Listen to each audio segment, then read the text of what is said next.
peradaban kita bangunkan, bina kota, bina insan, dari budi jadi budaya, bina asas kemampanan, kesejahteraan masa depan.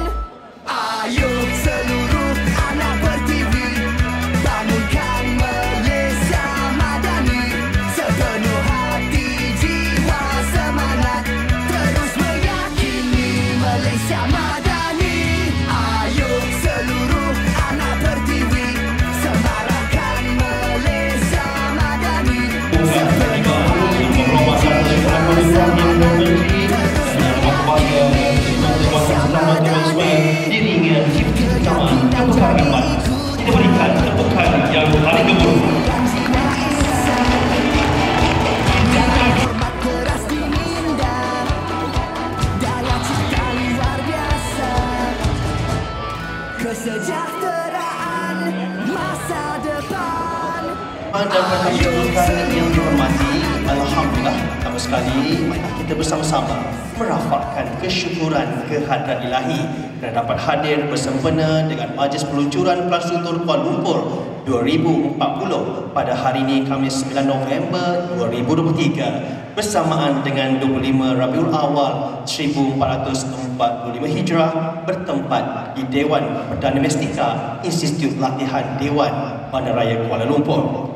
Untuk maklumat bersama, Pelan Suntur Kuala Lumpur atau ringkasnya PSKL 2040 merupakan dokumen perancangan wawasan jangka masa panjang bagi memastikan matlamat menjadikan Bandaraya Kuala Lumpur ini sebagai sebuah bandaraya hijau, sihat dan dinamik, merangkumi aspek ekonomi, sosial, alam sekitar dan budaya tercapai dan terus diperkasakan.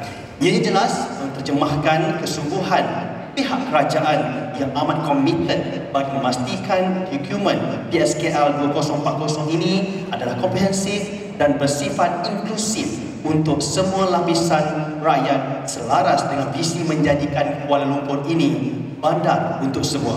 Untuk itu, apa kata kita berikan tepukan yang paling gemuruh atas usaha murni yang dibawakan oleh pihak kerajaan di bawah kepimpinan Yang Amat Berhormat Perdana Menteri dengan semangat Malaysia Madani. Alhamdulillah, bersyukur kita kehadrat Ilahi di atas limpah dan kurnianya dapat kita sama-sama hadir ke Majlis Peluncuran Pelan Suntur Kuala Lumpur 2040. Terlebih dahulu, saya ingin merakamkan setinggi-tinggi penghargaan dan ucapan terima kasih kepada Yang Amat Berhormat Datuk Seri Anwar bin Ibrahim Perdana Menteri kerana sudi meluangkan masa untuk hadir ke majlis ini walaupun mempunyai jadual yang amat padat. Alhamdulillah, syukur kehadrat Ilahi, akhirnya demikian telah berjaya menyediakan Pelan Suntur Kuala Lumpur 2040 PSKL 2040. Umum mengetahui Pelan Suntur Kuala Lumpur 2040 ini merupakan dokumen Pelan Suntur ketiga disediakan oleh DPKL. Dokumen Pelan Suntur Kuala Lumpur yang pertama diwartakan pada tahun 1984, manakala yang kedua pada tahun 2004. Maka kini Pelan Suntur yang ketiga pada tahun ini diwartakan iaitu tahun 2023. Pelan Suntur ini dihasilkan mengikut pembentukan undang-undang. Perincian mengenai hala tuju dan strategi yang terdapat di dalam PSKL 2040 akan digunakan bagi memacu pembangunan di Restoran Kuala Lumpur pada masa hadapan. Yang Amat Berhormat Datuk Seri, Datuk-Datuk, Tuan-Tuan dan Puan-Puan, ingin saya menjelaskan bahawa Pelan Suntur ini adalah salah bahagian daripada plan pembangunan Kuala Lumpur yang disebut di dalam Akta Perancangan Wilayah Persekutuan 1982, iaitu Akta 267. Di dalam akta ini dinyatakan adalah menjadi tanggungjawab Datuk Bandar Kuala Lumpur untuk menghasilkan plan pembangunan yang terdiri daripada dua dokumen utama, iaitu Pelan Suntur dan Plan Tempadan. Plan SOTO adalah dokumen yang mengandungi matlamat dan hala tuju perancangan pembangunan di Kuala Lumpur bagi tujuan mewujudkan takbir urus bandaraya yang lebih baik dan terancang. Penyediaan PSKL 2040 juga telah mengambil kira peruntukan rancangan fizikal negara keempat RFN 4, dasar perbandaran negara kedua DPN 2 dan dasar membangunkan negara madani. Ia adalah penting supaya peruntukan hala tuju dan strategi PSKL 2040 tidak bercanggah dengan plan dan dasar di peringkat nasional. Selain itu, hala tuju PSKL 2040 adalah sejajar dengan komitmen peringkat global seperti Matlamat Pembangunan Mampan Sustainable Development Goal SDG dan Agenda Pembandaran Baru New Urban Agenda oleh United Nations. Yang amat hormat Datuk Seri, Datuk-Datuk, Tuan-Tuan dan Puan-Puan, umum juga mengetahui visi PSKL 2040 ialah Kuala Lumpur bandar untuk semua. Sejajar dengan itu, penghasilan PSKL 2040 telah mengambil kira aspek inklusiviti dan kepelbagaian yang melibatkan semua lapisan masyarakat bagi memastikan PSKL 2040 dapat menerjemahkan konsep perancangan dan pembangunan bandaraya dan komuniti yang lestari. Selari dengan visi baru ini, beberapa sesi penglibatan awam telah dijalankan bersama semua pihak berkepentingan, antaranya termasuklah dengan yang amat hormat Perdana Menteri, ahli parlimen, agensi kerajaan, pemegang taruh dan penduduk pada peringkat penyediaan draft, pandangan awam dan sesi pendengaran pandangan awam serta beberapa sesi libat urus yang telah diadakan. Terima kasih saya ucapkan di atas kerjasama dan komitmen semua pihak. Kerana input yang dikemukakan adalah penting dalam membantu DPKL mengutamatkan PSKL 2040 ini. Untuk maklumat, dokumen PSKL 2040 ini boleh diperolehi atau dibeli mulai 23 November 2023 nanti. Seterusnya, draft Plan Tempatan Kuala Lumpur 2040 akan dibuka untuk pandangan awam pada suku pertama tahun 2024 selaras dengan peruntukan Seksyen 14 Akta 267. Bagi memastikan Kuala Lumpur dirancang dan dibangunkan dengan bermatlamatkan visi bandar untuk semua, saya sangat mengalu-alukan semua warga kota, pihak swasta, agensi kerajaan dan semua pihak yang berkepentingan untuk memberi pandangan, cadangan serta input terhadap perkara yang terkandung di dalam draft Plan Tempatan Kuala Lumpur 2040 yang akan dipamerkan kelak.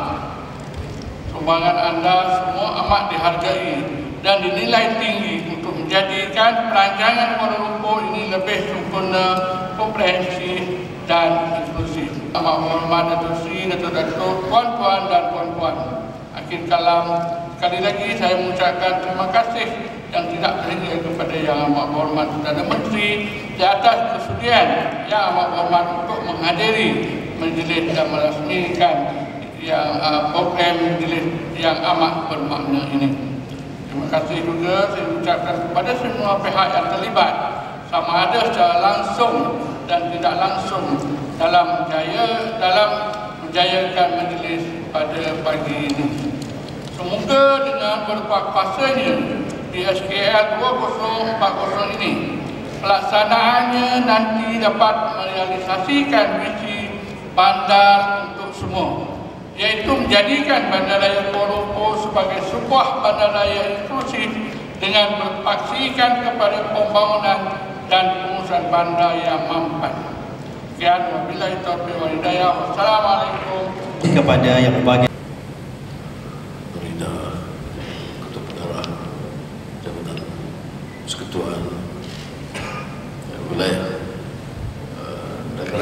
saya muliakan, masuk teman-teman saya dari parlemen yang turut hadir.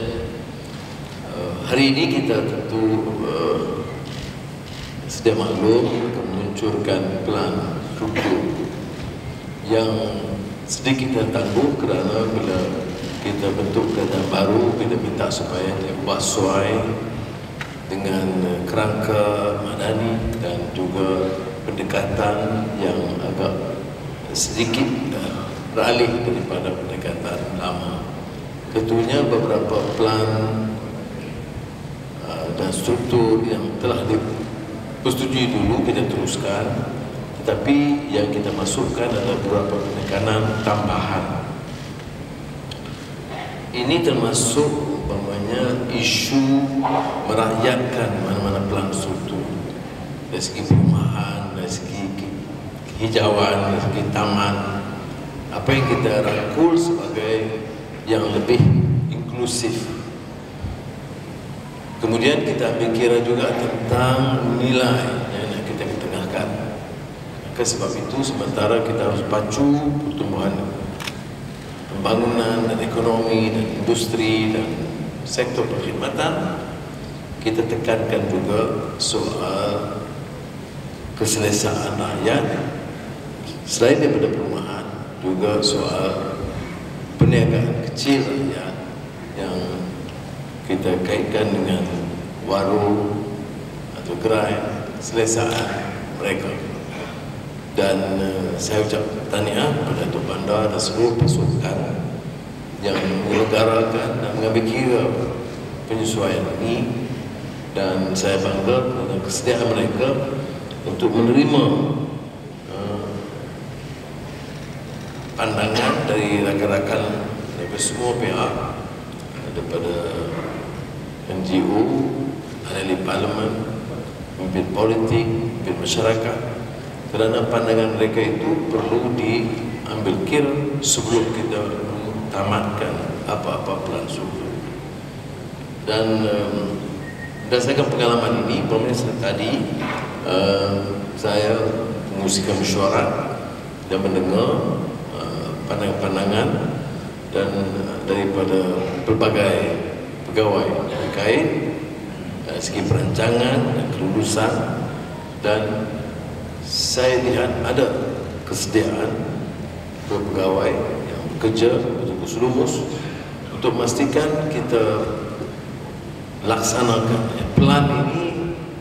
Perancangan, cabarannya adalah pelaksanaan, dan kita tidak perlu tunggu plan untuk melaksanakan. Jadi saya lihat tadi umpamanya proyek-proyek perumahan baru, sementara kita beri ruang kepada orang yang mampu untuk meneruskan proyek-proyek megah, mewah, keupayaan mereka, tetapi ada dan juga tekad dari kalangan pengurusan di bandaraya, pegawai yang menekankan aspek-aspek yang kita sebut. Sebab itu saya katakan sementara kita merangka pelaksanaan itu penting, dan saya dapat saksikan sendiri dalam mesyuarat 2 jam tadi bagaimana penekanan-penekanan ini diambil kira. Cabaran kita yang kedua ialah kepantasan atau kecepatan meluluskan bila ada keputusan. Betul kita undi, kita teliti, tetapi seperti biasa ada masalah sekiranya kita lewat meluluskan. Dan ada pandangan yang saya sebut sahabat, bukan saya peringkat Kuala Lumpur, tapi seluruh negara, yang disebut ease of doing business. Kepantasan atau kecepatan meluluskan setelah mengambil kira semua peraturan yang diteliti, dicerakin sebelum keputusan dibuat. Kita sekarang sudah beralih ke tahap yang lebih meyakinkan. Kita lihat semua apa yang disebut perkara kerangka besar ekonomi itu dapat kita capai. Baik dari segi pertumbuhan dalam keadaan kekacauan politik dan sosial, dalam apa disebut era pasca normal, yang selalu saya sebut apa, yang chaotic, yang kompleks, and full of contradictions. Kekacauan yang kita saksikan di merata dunia, dan masalah-masalah itu kian kompleks kerana ada penemuan disiplin dan ilmu baru seperti artificial intelligence, transformasi digital, dan ada beberapa tindakan baru yang perlu kita tekankan, termasuk transisi tenaga yang kita umumkan baru ini, dan semua itu harus diambil kira dalam perencanaan yang tidak begitu menekankan kita seperti mana yang pernah kita lalui dulu. Seperti saya kata, dia ada chaos, kekacauan, dia ada complexity kerana berbagai perubahan yang canggih, yang baru, dan dia juga penuh dengan pertentangan, contradiction. Jadi dia memerlukan keupayaan kita di bandaraya untuk melihat plan struktur secara yang lebih menyeluruh, ya. Dia bukan hanya penyambungan plan struktur yang lalu. Bila kita luncurkan plan perindustrian baru umpamanya, dia bukan hanya sekadar menyambung, tetapi mengambil kira tuntutan semasa, tuntutan zaman yang dulu tidak ditekankan dalam plan struktur dulu. Soal tekanan persekitaran, alam sekitar itu tidak seperti mana sekarang.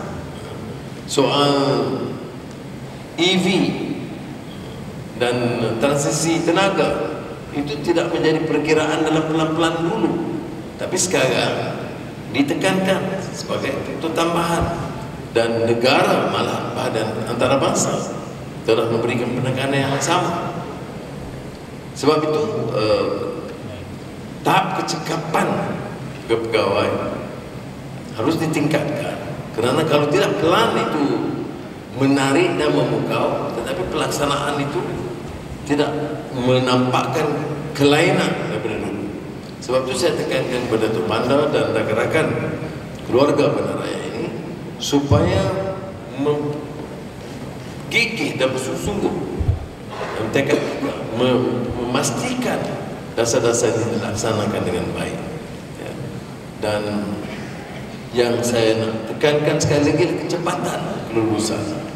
Saya menemui dalam kunjungan ke luar negara dan juga kunjungan orang asing, masyarakat asing ke Malaysia, semuanya agak memuji kerana politik yang stabil, dasarnya jelas, ekonomi ke mana, dan tahap pengurusan jurutera dan profesional itu umumnya dianggap baik, baik daripada kenyataan Elon Musk atau Geely negara China ataupun Infineon dari Jerman. Bila saya tanya, semuanya menjawab dengan sangat meyakinkan, walaupun ada beberapa kelemahan. Umpamanya dikatakan tahap tertinggi kepakaran dan kemahiran itu kadang-kadang tidak ada. Sebab itu Geely umpamanya dalam kerangka untuk mengadakan otomotif, industri otomotif besar di Tanjung Malib, itu mengingatkan keperluan ada latihan tambahan dari tenaga kejuruteraan dan teknikal yang baik. Jadi saya cadangkan dan mereka setuju untuk peringkat awal mengirim 300 jurutera atau lulusan Tibet ke negara China untuk mendapat kepakaran tambahan untuk dapat bertugas di Tanjung Malib. Infineon, syarikat Jerman yang besar yang bersetuju untuk menambah pelaburan 5 bilion euro, sekitar 25 bilion ringgit di Malaysia. Dan yang menariknya, dulu kalau microchips ni itu dikenali di peringkat apa dikatakan back end, tapi sekarang sudah ada ajakan, ada keyakinan bahawa Malaysia sudah sampaikan peringkat teknologi tinggi Jadi inilah kali pertama pelaburan besar dari Jerman, syarikat microchips yang terbesar di Jerman, pelaburan terbesar di luar Jerman, di front end. Maksudnya front end itu menuntut kemahiran, kecekapan, keterampilan yang lebih daripada kursus-kursus biasa. Sebab itu namanya saya usulkan ke Kementerian Pendidikan Tinggi untuk kita adakan fakulti Artificial Intelligence yang pertama, yang akan dibangunkan di UTM umpamanya. Nah, saya tekankan perkara ini kerana satu tahap kecekapan yang ditambah, maknanya seperti saya umum semalam, pegawai-pegawai termasuk bandaraya, terutama di kalangan yang generasi kedua, itu harus diberikan pendedahan dan latihan tentang perancangan kota, permasalahan di kota, kesenjangan yang berlaku di antara golongan pendapatan tinggi dan kaya dengan golongan rakyat di bawah, masalah perumahan yang lebih selesa. Itu semua harus diteliti kerana ada negara, ada kota yang melaksanakan beberapa program ini lebih baik daripada kita. Jadi kita harus memanfaatkan. Tapi balik kepada pokok yang saya nak bicarakan ialah kecepatan kelulusan itu penting. Walaupun ada perubahan, pelaksanaan projek-projek ketimbang tahun-tahun sebelumnya, untuk tahun 2023 ini, sebelum November, itu di antara yang paling tinggi yang pernah kita capai. Tetapi saya kata tidak memuaskan. Kerana mengapa negara Malaysia dengan tahap jenteranya dan infrastrukturnya begitu rupa, mengapa kita tak boleh capai 80% pelaksanaan projek-projek? Sebab itu kalau ada pelan struktur yang kita akan luncurkan ini, ya, pelan struktur Kuala Lumpur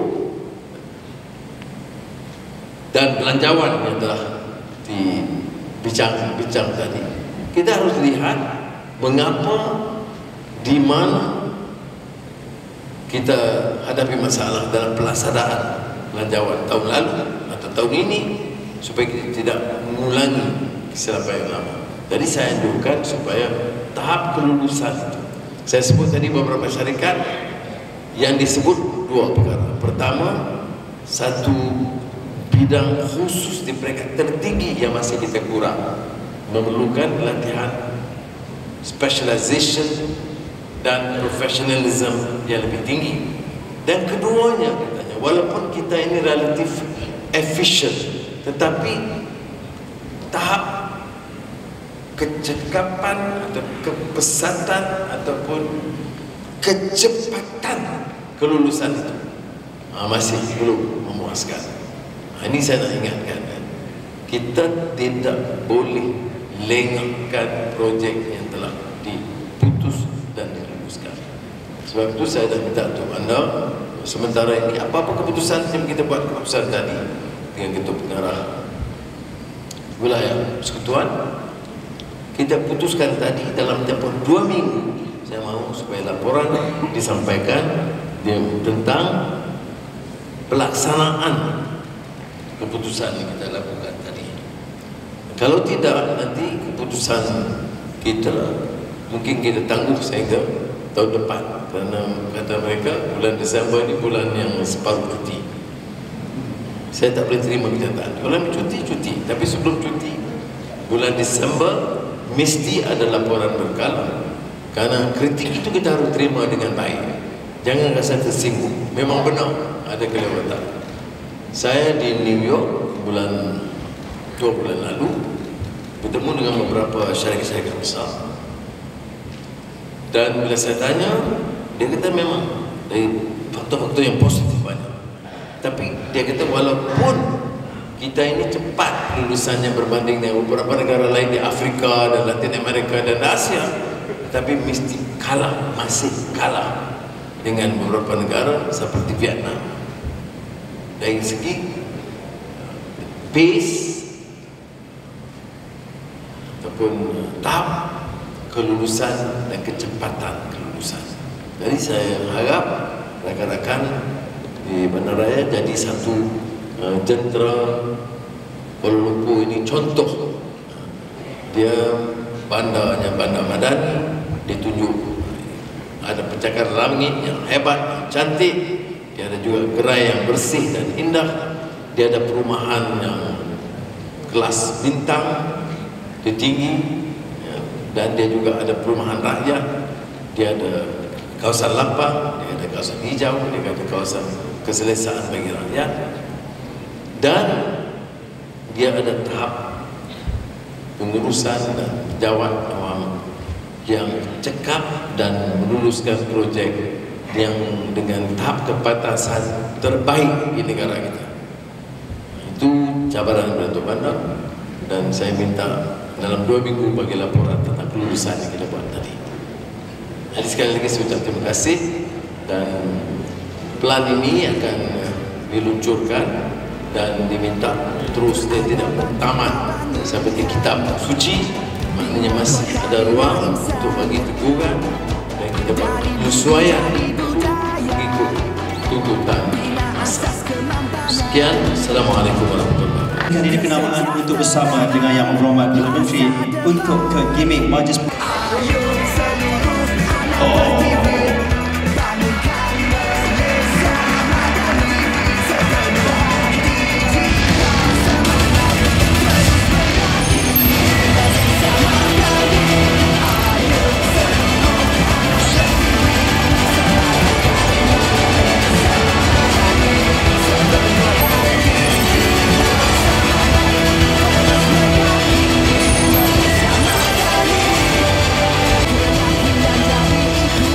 Untuk bagi diberikan tepukan kini majlis peluncuran Kelas Sultan Kuala Lumpur 2040 yang telah disempurnakan oleh Yang Amat Berhormat Perdana Menteri yang paling kemudian.